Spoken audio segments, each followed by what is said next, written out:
Hi everyone and welcome to Dear Dharmadude. My name is Vivian. I'm with the Venerable Master Hein Chang.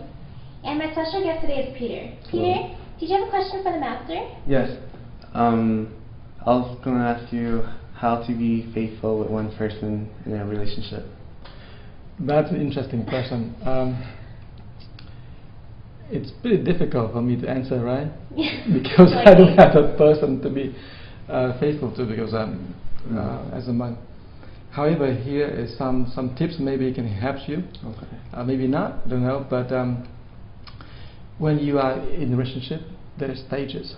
Okay. The stages are the first stage, the stage that we call courtship. You just sort of go back and forth to find out what the person is, and then it takes you some time to really talk in depth, so you know the person sort of character a little bit further and a little deeper. So in that stage, you start to ask questions and you start to have very meaningful and a little deeper, not too deep, but you start to know the character of the person.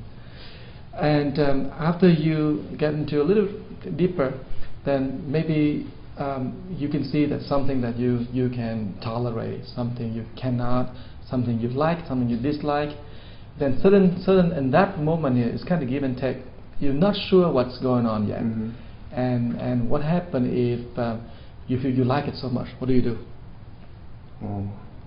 If you like her so much, what do you do? Try to still stick with her. Okay, so you go a little bit further. You want to know more. Move on to the next stage. Next stage. Okay. So the understanding the character now, going deeper to understanding, what is her really think about you. What does she really think about the future? Usually a little more mature, right? So usually we can see the stage in teenagers, different from people who are on the 20s, different from people in 30s.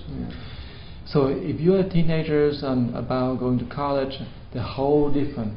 That area of courtship and understanding, maybe a lot of time, it doesn't require a lot of depth, because you must be friends because you have to have a lot of friends. So sometimes the faithful question doesn't appear at that moment yet, until you really like it and you really say, wow, I think this is a soulmate, this is the person that really know me. Know you. The person who know you, meaning you have a very good rapport with that person, you talk and you understand, and you feel you be very much understood and be loved. Now we come up to the next stage where, what is love? What is love, do you think? Love to me is like when two people, a man and a woman, they think they're perfect for each other. They think they're gonna live with each other forever and have kids and start a family. Okay, that's one definition. But when you love someone, you actually can put your heart into her heart, and she put her heart into your heart.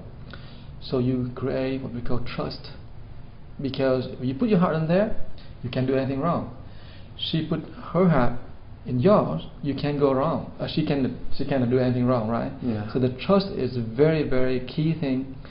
And when you have that trust, then no question about faithfulness anymore. But before the trust, that is what the area we call very much struggling. Because you don't know when you're going to stay with her or what happened now. Or so move on to. And move on, and you have many choices. And so you want to see the stages, you want to see the phases, and very much that you want to really identify the stage in your relationship. Is it the first stage, that's courtship, and the second stage is to find out, the finding. The third stage, maybe you go into a little deeper, that we call the stage of understanding, but it's not yet the stage that we call bonding, and actually get to the stage where you say, okay, that's final. And so that's the kind of stages, and so the question of faithful only happen when you come to the stage of bonding and you become trusting and you say, oh yeah, I will devote my life for you and blah blah blah, and then you say, that's when you talk about faithful. But before that, it's always learning, finding facts to see whether this is really good for me and good for her. You adjust yourself. It's kind of give and take. And so this kind of what we call dating game, it's go back and forth, and